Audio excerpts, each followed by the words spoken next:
بسم اللہ الرحمن الرحیم۔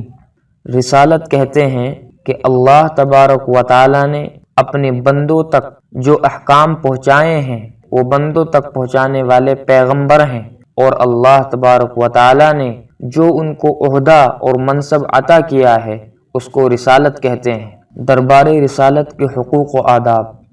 آپ صلی اللہ علیہ وسلم پر ایمان لانا،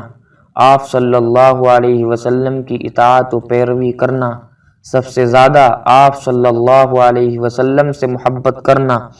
آپ صلی اللہ علیہ وسلم کے متعلق سب سے افضل ہونے کا یقین رکھنا، آپ صلی اللہ علیہ وسلم کے خاتم النبیین ہونے کا اعتقاد رکھنا، آپ صلی اللہ علیہ وسلم کے متعلق معصوم و بے گناہ ہونے کا یقین کرنا، آپ صلی اللہ علیہ وسلم کی ادنیٰ مخالفت سے بھی اپنے آپ کو بچانا،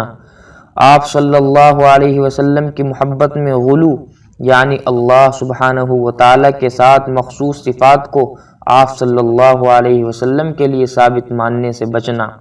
کثرت سے آپ صلی اللہ علیہ وسلم پر درود و سلام بھیجتے رہنا، اہل بیت اور آپ صلی اللہ علیہ وسلم کی آل و اولاد سے محبت رکھنا، صحابہ رضی اللہ عنہم اجمعین سے محبت رکھنا۔ اللہ تبارک و تعالی ہم سب کو آپ صلی اللہ علیہ وسلم سے سچی پکی محبت نصیب فرمائے، آمین۔